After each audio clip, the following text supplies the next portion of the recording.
Welcome back, everybody, to a brand new edition of the Midway Coach's Corner. I'm Joe Krupinski, head men's basketball coach here at Midway. I'm joined by Alan Foster, our head women's coach. Coach, welcome in. Glad to be here. Back from the holidays. Now we're shooting in December. How within a month of these shows. I know. Well, and it's gone by fast. Whenever you shoot award-winning webcasts, they go quick. They're quick. How was your Thanksgiving, Coach? It was really good. Did a little traveling. Did a lot more eating, and enjoyed some time with family. And back in action and having practice and getting ready for the upcoming games. Yeah. Normally, here in the first segment, we talk about, what happened in the previous week here in the Eagle Empire. There wasn't much to talk about, except with the exception of your game. Last Tuesday, you guys went over to Kentucky Christian and pulled out a 72-69 win over KCU. So congrats on that. How did that game unfold? Well, it was a good win. Obviously, anytime you can go on the road and get a win. And Kentucky Christians was one of the better teams we've faced so far this year. Got off to didn't get off to a very good start at the very beginning of the game, but then at halftime was up 6 and thought we were playing pretty well, and then came out the second half and couldn't make a basket for nothing. And I mean, Tell me what that's like. What is that like? We've tried a lot of different ways, and I think whenever we switched ends, the goal was a different height or something. But anyway, we struggled to score the second half, and game got really close and lost the lead, and then got it back in the last minute or two, and then a couple big free throws by Haley Yazel. And then, as a coach, something I'm probably the most proud of is big defensive stop. Last 2 or 3 possessions, we forced a turnover, we forced a bad shot, and then did what we tried to do to contest their buzzer shot, which was actually a really good look. They ran a great play, and it rolled off the rim, and we escaped there with a victory. So it's the best kind. Yes. 3-point blowout. A 3-point blowout. That was the kind you want to win every night. That's right. I was actually scouting that day. Another team we're coming up playing, and I thought, I'm going to check on a coach's score, and I clicked it on the video, and I watched the last play. I clicked on just the last play, and where that ball hung on the rim for a while. And I thought I had a good view. I thought it was going to fall in. We were going to be there overtime, which was not what everybody's trying to get out for Thanksgiving break. So overtime wasn't something we wanted. So we were glad it fell the other way, and we got the victory. So, yeah, I guess that was we were the only sports team in action before Thanksgiving break. So yeah, that's typical at our level here. We kind of take the rest of the time off for Thanksgiving, which is a good time to kind of rest and see your families and get ready for the last push here, both academically and athletically. We got a couple weeks left of 1 week of class, and then a few more games for some of our teams. We'll talk more about that later. But we have a really special guest coming up in our next segment. Jake Brumbelow, our head wrestling coach, will be joined by one of his wrestlers. They open up their dual season tonight on Tuesday here at Marshall Gymnasium against Kentucky Wesleyan at 7. So we'll talk with him a little bit about that, about what it's been like. Wrestling's in our second year now, so what it's been like kind of building the program up, and so I think it'll be a really good conversation with him. Right, looking forward to having him as a guest, talk about our wrestling program, and again, opening home match tonight. I think we sandwiched that in between Raw and SmackDown, so we should have no conflict. I don't think so, and I think we've turned the temperature up in the gymnasium, so yes, cut the weight shouldn't be a problem. Shouldn't be a problem. And all you fans, you might want to bring a fan, maybe a hand fan for tonight. Fans should bring a fan. Fans bring a fan. I think that could be. I think we have a promotional idea on our hands here, Coach. They could be. But we'll be right back with Jake. We'll talk a little more about them. So stick with us, and we'll be back after this. We're back here on the Coach's Corner. Big welcome again to all the people out there in the Eagle Empire, and we have 2 special guests with us today. Jake Brumbelow, our head wrestling coach here at Midway, along with sophomore Isaiah McDougal. Isaiah will be competing, and Jake's team will be competing tonight in our first home match of the season versus Kentucky Wesleyan at 7 o'clock here in the Marshall Gymnasium. Guys, welcome to the show. Yeah, thank you. Welcome. Glad to have you on. Glad to have you. I know we've had some open events so far. You guys have wrestled that, and so your season's been going for quite a while. I know you started back right at the start of school when we were starting. So tell us a little bit, Coach, about how things have been going this year. It's your second year with the program, correct? Yeah, correct. So second year's been going great. We hit open tournaments, been traveling around, getting the guys matches and experience, just seeing where they are with their weight cut and getting them in the right weight classes and getting experience and seeing what we have as far as depth and order in the lineup, and opening up tonight with Kentucky Wesleyan, in-state rival, their Division II team that also is in their second year building a program as well, so that's a good kind of apples to apples comparison to kind of see where we are and what we've done over the past year and a half. Terrific. So, as you said, this is your first duel at home. So tell us a little bit about what to expect tonight for some of the folks who haven't been out to see any wrestling matches. What to expect in dual scoring versus open tournament. Yeah, dual meet. We put 10 guys in a weight class. They're 10 in their weight classes. Go head to head. If they get on their back, that's a good thing for us. So keep it simple. Just instead of getting in all the scoring, which can be tough for fans, to just when we put them on their back cheer, that's a good thing. And yeah, we're looking for falls and bonus points and not give it up where we can. Try to pull out a win. So there'll be 10, you got 10 weight classes, 10 of ours against 10 of theirs, our best 10 against their best 10. Good. So yeah, students and fans, come out tonight and see the first home wrestling match, duel against Kentucky Wesleyan. We look forward to big things. Yeah, I'm looking forward to the video board myself. I know last year there was a couple go home matches last year, and they have this big board at the right by midcourt, or what would be mid-mat, I guess would be the proper term. So that's what I'm looking forward to, because we've been on Dylan for a while to get a video board, and you guys have graciously stepped up to the plate in wrestling. Isaiah, tell us a little bit about how the open season's been for you here as we head into the duels. It's been nice getting as much experience as we have. It's been quite an eye-opener comparing this year to last year. Last year everyone was just kind of nerves because everyone was new, and jumping in now there's just a better level of like comfortability that we didn't understand last year, but we do now. Just from, so it happens when your coach was a psychology major, so he knows us better than we know us, and especially competition speaking. So I'm definitely feeling a lot better going into getting close to postseason, dual season. Has that been the biggest difference, you'd say, just the year under your belt in terms of from 1 year to two? Because for those that don't know, we talk, this is the second year overall of wrestling at Midway, and a lot of us who have started men's programs are still in the infant stages. You guys are a couple years behind us from where we started. So, what would you say? What are some of the other differences that you've seen in this between last year and this year? Maybe with the makeup of the team, or how are you personally? The makeup of the team has definitely changed, but I honestly think it was more of a mental change because we all had ideas of what we thought college wrestling was until we got here, and then he told us all the time that he's like, you can prepare all you want to, but it's not until you actually, get into the competition itself that you understand. So, we were all excited. We're like, coming off a really good high school season, I was that guy back in high school. So getting into college, I was like, I think I'm about to just pick up where I left off. And that was not the case at all. We learned that the hard way. So that definitely gave us like a level of growth that we weren't going to get until it happened to us. Right. So, Coach, what do you see the biggest difference between first year, second year program?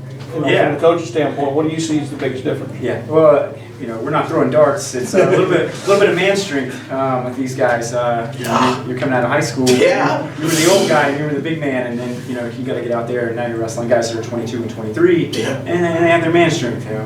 So you got to get a little stronger, a little bit older, a little bit wiser. Like I said, putting the mental side with the physical side, and then experience. It's just experience is a real thing. I don't think it matters what sport you're in. Yeah. Experience is a big factor. Sure is. And from what I've seen, I know just maybe this along Isaiah's point, and your point, Coach, but I think for me, with the guys that we bring in here, it's not until that second year where they've been through a whole weight cycle and weight program, and that you don't see the real, hit their peak until what they can't be in year two, into the start of year three. So we're going through that with our team right now.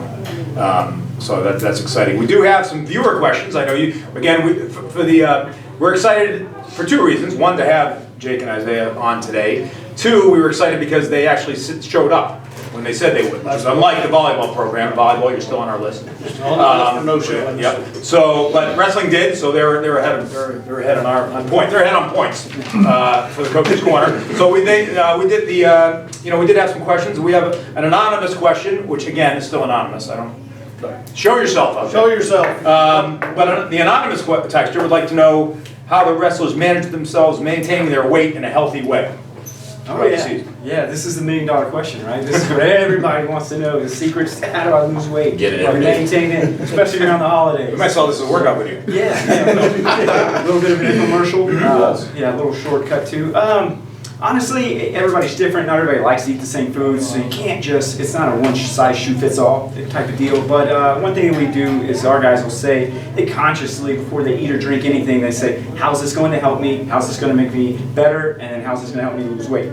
So you start asking yourself those questions, and then you'll see yourself making better choices. Breakfast, lunch, dinner, snacks, more consistently. So we get them to consciously say, how's this going to help me achieve my goal? When you start asking yourself that question, you got to make better choices. So usually that's a higher success rate with maintaining their weight and a gallon of water a day, right? Getting that gallon of water in a day, and yeah, it definitely helps with the weight control. Peeing every 30 minutes. Okay. Well, so now I have a question about that, because I saw where, Isaiah, you usually wrestle at 197, Yes, sir. but tonight, you're stepping up to heavyweight division. Yes, sir. Does that have anything to do with Thanksgiving and maybe you didn't follow Coach Midway? No, it doesn't. Okay. Yeah, told Coach put me where he needs me. Okay. That's where he needed It's me. the kind of athletes we like to have, where they're needed. I'm just curious, I noticed coming back from Thanksgiving, you're going up in weight class. Coincidence? Okay, I don't know. We'll see. Yeah, we will see. Along those lines, Jan in Pennsylvania, one of our prodigious texters, texted in another question this week.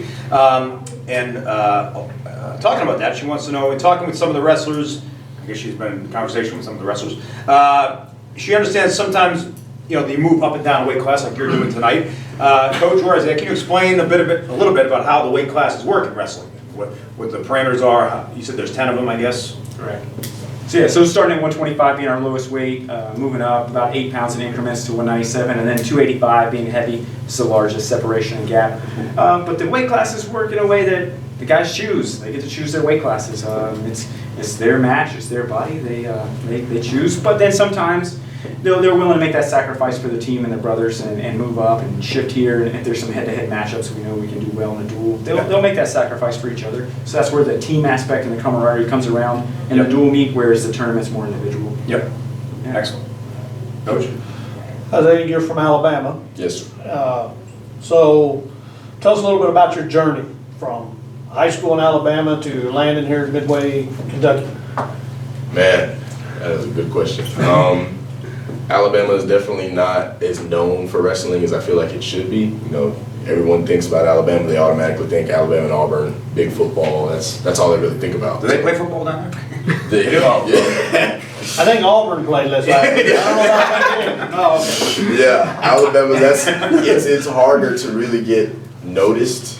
So in order to get noticed, you have to like usually go other places. So I traveled and wrestled over the summer, and I actually dropped football my sophomore year, and I started wrestling all year round. And doing that, traveling, getting my name out there a little more, and then, you know, people saw Alabama, so they kind of looked over me still. But, you know, it was a grind. It was just a grind, because you kind of already have it against you that there's literally only one school in Alabama that offers wrestling, and every other state has a good 2, 3. You know, Alabama only has 1. So, and I didn't want to go there. So, you know, I just had to weed out my options. I ran into Coach Brumbelow. He was recruiting me somewhere else. He came up here. He was like, "Hey, just follow me." And I was like, "You're right. I'll follow you." He was like, "I just need people that aren't afraid to start fast." And I was like, I did not know what I was asking for. I did not know what I was getting myself into. I said, "Yeah, Coach, I'm ready." And I got thrown out to the wolves just like everybody else. So, but I definitely thank him for it now. I feel like I'm way farther ahead than I feel like I would be anywhere else. Good. Great. Well, we're glad you're here. Yeah. We're glad you're here. Yes, We do have another, the Coach's Corner reach continues to expand. We got a question from Eleanor in Idaho.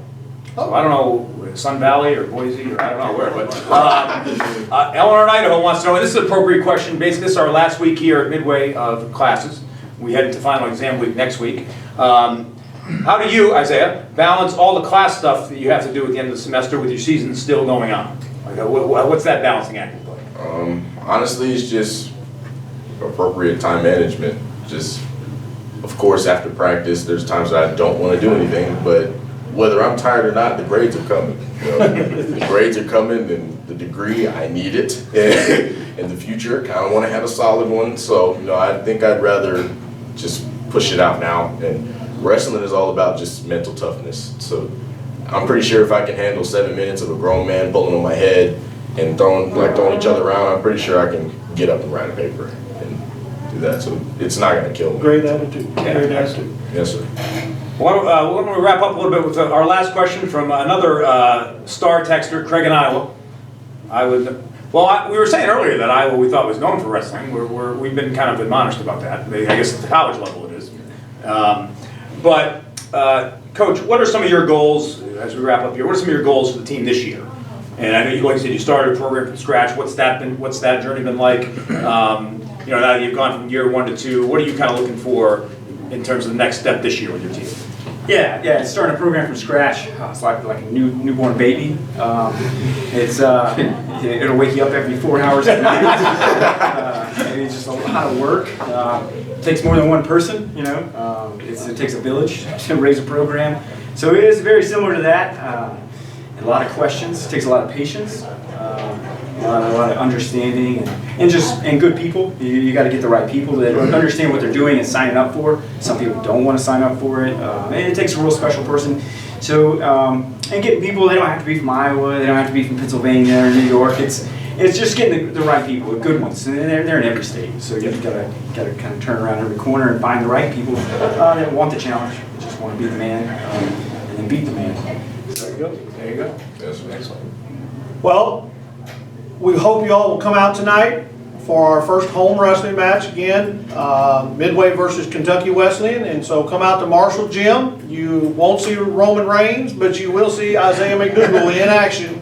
And it'll be well worth the ticket. So hope to see all the students and any fans come out tonight for our first home wrestling match. And again, Isaiah, Jake, thanks for joining us on the show. Yes, sir. And we'll be back in just a few moments with our next segment.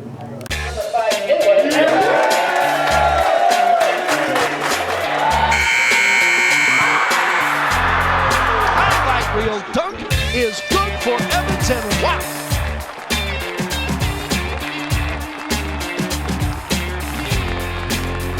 Get recruited at GoMidwayEagles.com.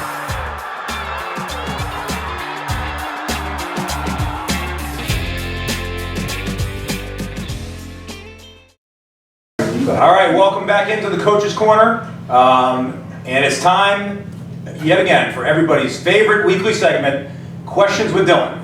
We welcome in our very own Director of Sports Information, Dylan Brown, our very own DSI. Dylan, welcome to the show. And I've got many different acronyms. SID, DSI, Director of Sports Information. That's him. And that's all. He's the man. How are you guys doing today? Well, Fantastic. I'm doing pretty well. We haven't lost any games today, so That's we're always undefeated good. for today. Yep. Undefeated today. Undefeated today. It's time once again for our viewer question segment here in the Eagle Empire. And again, for those of you guys have been great sending in stuff. For anybody who has any more questions going forward, you want to either text them into our HON text line at 859-846-5327 or tweet them to @GoMidwayEagles using the hashtag Coach's Corner, and we'll be happy to answer anything that's on your mind. We'll tell you what's on our mind. Right, we need those questions because the number of questions dictates how much FaceTime Dylan gets on the camera. So he might Dylan to be on camera. We have to have lots of questions. And truthfully, I'm not going to accuse. I'm not here to accuse anybody, but there's some talk that the anonymous texter has been Dylan because he wants to get more questions. I don't know. That's true. I don't know. Hey, What do we got this week? You got to do what you got to do. What do we got this week? Put yourself What on do game. we got? All right. Since we're reaching so far and wide with this coaches show, you guys are doing a fantastic job. I say that all the week, but every week, but still. Eleanor in Idaho. Oh, she's back. We're reaching out all the way to Idaho. Great. She says, we already asked this question. Is it a question about potatoes? And I don't think we're asking about potatoes. Okay, what's the question? Idaho potato. All right. Potato, you say potato, I say potato. She says, how do you balance all the class stuff students have to do at the end of the semester with your season still going on? Must be tough. Yeah, well, we talked a little bit about this with Isaiah McDougal earlier in the wrestling team, and I think, they're called student athletes for a reason because you got to be capable in both areas, and it is time consuming, especially at this time of year. I almost think that this week, the last week of class, is worse than finals week. Finals week you have a couple tests and you can plan that out if you're studying. But here there's a lot of stuff. There's a lot of papers and projects and tests that are kind of converging here this week. I've always found I think this week is almost a little more difficult. But honestly, I think it's also. I think sometimes we talked about this. I think last week a little bit downtime. But sometimes I think it's good to have a routine, and it's almost worse to have nothing to do. To have too much free time in your hands. So I think we don't do anything special. I think we stick to our routine, and the guys I think know. We stress academics from the first day of classes, so if they're not sick of me talking about that by now, then they're probably in the wrong program. So. Right, and I think as Isaiah mentioned, time management's a huge thing, and one of the reasons it does seem like this week is so hectic, no matter how much you stress it, some of our student athletes just started on that paper that was assigned at midterm. Wait, you're saying our student athletes procrastinate? Well, they might have procrastinated. If they don't do. Suddenly they remembered it was due this week. But it is a time management thing, and I think as coaches, we try to maybe be knowledgeable of that and give them a little more extra time. But as Coach said, keeping them in a routine where they have to come to the gym at least for something keeps us in touch with them, and so we can kind of check and see how they're doing in those classes, because it is a very stressful time these 2 weeks. But I think routine is important, but also being cognizant of that they do have a lot more stress than probably any other week. Much of it self-inflicted, unfortunately. Let's see here. From Anonymous, again, I am not the anonymous source. Okay. I don't know where Coach Krasinski has information. What do you want to know? But they say, for Alan, now that your team has built a 6-game win streak, how do you keep your team focused on the task at hand and trying to remember the end goal? Well, it's kind of interesting. We're grateful to have won 6 in a row, because games are hard to win no matter who you play. But as far as keeping them focused, sometimes it does. You can get into a little bit of a mode of thinking everything's okay and maybe we're better than we really are type thing. And we practiced this morning at 6 a.m. because of the wrestling match tonight, and we weren't very focused at 6 a.m. So we weren't doing a very good job of keeping them focused. But I took that time to remind them that the opponents are going to get tougher as we enter River State's conference Saturday. And so while we may have made a mistake here or there and still came out with a win in this 6-game win streak, you're not going to be able to afford those mistakes in conference. And so just constantly trying to remind them that the competition is going to get tougher, the stakes are going to get higher, I think is the best way to do it. You hope you don't need to lose a game to get their attention, because nobody likes to lose. So we're constantly harping on, while 6 wins is great, it's the next game that's the most important, and the conference will get tougher and the games will have more meaning, and we're going to have to get better. We're not good enough yet, even though we've won some games. Next up, a couple questions from Cody in Michigan. We've reached out to Michigan too. Oh, right. We're reaching out all over. 4 corners of the globe. It's like Wide World of Sports. That's right. We're getting from Canada next. We're getting to the border. We'll be in Canada. Haven't quite gotten past it. No, not yet. Not yet. What is your favorite memory? It can be a play or game so far coaching at Midway. Both of you guys. I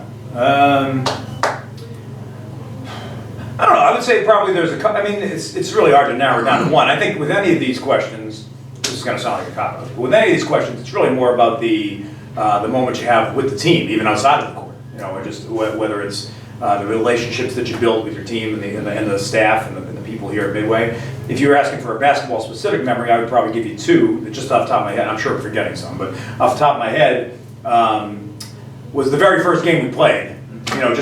Just sitting there, we were up at Marion University in Indianapolis for the tournament, and just sitting there realizing all the work and all the nonsense that went from June 1 or June 2 when we started the program to October 27th or whatever that was, those 4 or 5 months, to see that work, to see the people in Midway uniforms out on the court, I thought that was pretty cool. Right. And then we did have a buzzer-beating win at home this following year against Cincinnati Christian when we were down 2 and made it 3 at the buzzer to win by 1. Will Hudson made that. Those are always exciting. Those are some that you remember, but I think my favorite memory of Midway is still to come. That's what I would say. I don't think we've kind of reached. Hopefully, you're always, as a coach, you're always striving for the next big memory. So that's what we're doing starting Saturday, hopefully. Yeah. Well, I'd echo some of what Coach said. I think the whole experience together has been working with the team on a daily basis and seeing improvement and seeing growth and seeing students move forward in their careers, and even the graduation are always the best memories. But as far as specific plays and specific games, I would have to probably say in my short time here, probably last year over at Asbury, we were down, I don't know, I think it was something like 7 or 8 points with a minute to go and just made some, big time plays. And Allison Callahan hit a big time 3 to send it into overtime. And, getting out of there with a victory against your rival, was really, probably a very exciting finish to a game. We probably made some mistakes to put it in that situation, but, as Coach talks about a buzzer beater, those kind of plays and those kind of endings are things that, you remember and talk about. But again, overall, the experience with the young ladies is something I'll always remember, from beginning to end, not just one specific game. All right. Another one from Cody in Michigan. She sent a couple in. I'm interested to hear this one. This one's a good question, I think. If you were not coaching basketball and you were coaching a different sport, what would you be coaching? First with Coach Foster. That's interesting. Does it have to be a sport at Midway?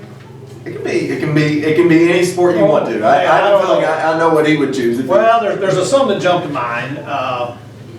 I'm always intrigued when I watch curling in the Winter Olympics. Man, that was my answer. That was my answer. Okay. Curling. Curling's that's a great sport. That's a great sport. And it's really harder than it looks. Up in Vermont, I curled once. Okay. And that was enough, because it was really hard. I ended up on my backside all the time, trying to slide that stone down there. But yeah, curling's great. It's chest on ice. The other thing that, since that's coaches, and I'll let him talk a little bit, because I don't know much about it. It just always intrigues me when I watch it. But I've always thought, in football, I'd like to be the coach of the guy who holds for the place kicker. Because no matter the missed field goals, they always talk about the kicker or the snapper. The guy that holds it never is at fault. Perfect. So I think that's a pretty easy job. Lace is great, and and it's all. If it's a bad snap, it's the snapper's fault. If the kicker misses it, it's the kicker's fault. And if you're in charge of coaching that one guy, not a lot of pressure, I don't think. Not a lot of blame. Maybe that's better. Yeah, I don't know. I mean, well, go ahead, coach, about the curling. No, I mean curling. I say that half in jest, but I do think curling's a great sport. Right? And obviously, living up north and in Vermont for all the time I did, got really interested in it, and I wouldn't call myself an expert in it, but I do. I can understand what's going on when I watch curling. And I think there's a lot of strategy involved, and it's. I don't know if it's the most athletic sport, but it's not unathletic. Mm-hmm. And I think so. I've really since we started, we've all kind of we kind of discover it again every 4 years, right, during the Olympics. Right. But there's obviously stuff going on all the time in curling. And actually, there's a club in Louisville now, I think. So it's moving its way down here, which is exciting. But maybe being the get-back coach, I think that'd be all right. That's what I was thinking. I was thinking. You want to talk about football? I think that'd be cool. Although I will say, I've always, and I think this is true. I have friends going to a school that had a high degree of phys ed majors, and it was really. I think it's I've always been a believer in that there are some people who, you just give them something to do and they can coach it. And I think it doesn't matter what sport it is, and more so at the high school level, but you don't have to be a specialized. But I think that's really, and I think Coach would agree with this, the toughest part of our jobs is really coaching the people. It's not the X's and O's, it's not, filling out the expense reports or doing all the day-to-day stuff. It's actually dealing with people and getting them to put them in positions to succeed and doing what you want them to do to be successful. And that cuts across any sport. So I would say, I would like to be thought of, I don't know if I'm there, but I like to be thought of as a guy who you could give him anything to coach and they'd be able to get something out of it because he can deal with people and do enough homework to be knowledgeable enough. I thought for sure you could go somewhere with like horse racing. You want to be a trainer or something? We can't. That's not coaching. That's not coaching. You got to coach the horse stuff. I don't know enough about it. Speaking of horse racing, speaking of horses, Craig in Iowa. He's one of our texters. And he's back again. Corner handicap. We said that we were going to introduce this segment a couple weeks ago. We missed it last weekend, but we did have it. Yep. Missed it. He says, are there any horse races coming up in the near future that we should watch for Kentucky Derby hopefuls? Can you explain, and maybe Alan can help with this one too, can you explain the difference between straight trifecta and trifecta box? Well, before Joe goes, I'll tell you this. When's Robbie coming on to explain that? When does Robbie the second part of that question to our assistant athletic director, Robbie Shea, will be on in one of the future deals, and he will explain the difference between straight trifecta and trifecta box, because he has a very He's very knowledgeable. Very knowledgeable. He had a very eye-opening experience in it. And so, I think the less said about that, the better. Yes. We'll let Robbie. So let's move deal with on that. to the. Yeah, we'll talk about the horses. the corner handicapping this week. The Kentucky Derby path will start to come into play here a little bit after the new year. I actually attended one of the early prep races on Friday. They had the Kentucky Jockey Club stakes over at Churchill Downs. Okay. And big upset there. Tis the Law, who was the heavy favorite, one of the favorites of the Derby, lost. Lost. Silver Prospector came down the stretch and caught him at the wire. And so that's so I can speak to that one personally. Tis the Law having got a little bit of a tough trip there. The future wagers, the future pool did just close, the first one, so I put in a couple of flyers on some Bob Baffert horses, which is always a good idea. Always to try to go with the Baffert horses at this time of year. We'll see if they run it. 8 Rings and 1,000 Words were the two that I jumped in on here early. So Here first. 8 Rings and 1,000 Words. But there's another one. The last one I will mention for this week. Maybe we'll do some more as we get closer to the prep races. But the circuit that starts after the new year. But there's a Bill Parcells horse out there. There's a lot of connections. Obviously, in the world of sports, 2-horse racing a lot of times, and Bill Parcells, one of his syndicates, has 3 Technique. Which is another horse that's thought of pretty highly on the trail. So there's another. Write these down. So there's another horse you want to look out for in the prep races here. 3 Technique. I think it's a New York bred actually, which makes sense with Parcells. So those are some to look out for. And we'll as we get closer into the spring there with the Florida Derby and the Arkansas Derby and those sort of things, we'll have much more coverage on corner handicapping. Okay. Craig and I. That's all the questions. Again, great job with the questions. You guys did a good job. Any questions you want to ask? It can be about a specific sport. It can be about horse racing. We'll answer them. These two curling. We'll have to what's do the text line, Joe? Again, what's the text line? What is it? 859. I should have this memorized, and I apologize that I don't. 859-846-5327. You can also reach us on Twitter. Tweet at Go Midway Eagles. I don't know who runs that account, but he needs to do a better job. And use hashtag Coach's Corner. And just please send your questions in so Dylan can be on camera. That's right. And hashtag FaceTime for Dylan. Hashtag FaceTime for Dylan. That's right. We'll be back to wrap it up right after this. We're back kind of to wrap up this week's Coach's Corner. Coach, it's been a pretty good episode. been a great episode. Really enjoyed Jake and Isaiah on talking a little bit about wrestling, and then a lot of viewer questions, and our reach is getting farther and farther. So that's always a good segment, and we hope to continue that. So now we're here, our final segment, talk about the upcoming week. Coach. Yeah, we didn't have much to talk about the previous week, obviously with Thanksgiving, Right. but now we're heading, like I said, heading into a couple weeks left till the semester break. This week, women's basketball, you guys kick it off here on Thursday when you go down to Welch College outside of Nashville. You played them last year. We both did. You're going down there this year. Right. Take them on, and then Saturday there's a doubleheader here at Marshall Gym as we open up the River States Conference play, where both women and men play IU Kokomo. 1 o'clock for the women, 3 o'clock for the men. That again is Military Appreciation Day on Pearl Harbor Day. On Pearl Harbor Day. So that'll be a great event. If you're active or former military with your ID, you and a guest get in for nothing, that's an exciting event. Then a couple other sports are in play. Actually, before we talk about that, talk to us a little bit about Kokomo. What do you know about that? Well, they won our side of the conference, so it's going to be a very. They've got a good program, and they won our side of the conference last year, and had a young lady who was a freshman who might have been the best player in the league. Definitely was a matchup nightmare for us. And so they're going to be, we didn't start off with any easy ones. And so they're coming in here, and we're going to have to play really well. And it'll be a tough matchup, but we hope to get the conference season off to a better start than we did last year. I think last year we started off 0-4, so hopefully we can get off to a good start this year in conference play. Yeah, we're kind of the same deal. I mean, the Kokomo's was picked to win the league on our side this year. And same thing, won the side last year. They've been a little bit, just like all of us, been a little banged up here early. Had a couple guys out of the lineup, but they're an excellent team. Really good perimeter scoring. Deshaun Hampton, who was a junior, was the player of the week in the league last week. Inside, not a particularly tall guy, really active and athletic. So we got our hands full, no doubt about it. The conference schedule did us no favors. open it up to them. But it's exciting, you know, at the same time, it's good to see where you stand, Exactly. you know, against really good Exactly. teams and kind of, you know, we've only got, 3 games to go here until the break, so. Right. So that's us this weekend, and then track and field, as they open up the indoor season over at the blue and white opener at the University of Kentucky. We talked a little bit to Coach Walls a couple weeks ago about that. I know they're excited to head over there and get competing. I know they've been competing over in our hallway. Exactly. Yesterday, there was a lot of stuff going on outside there. Right, they made a makeshift indoor track down the hallway. That's right. The weather's not been too cooperative No. for them to practice, No. so they were out there working. They were. So they're getting ready for it, yes. Yep. And then bowling, both men and women head up to the Thomas More Classic this weekend in Erlanger, Kentucky at the Super Bowl.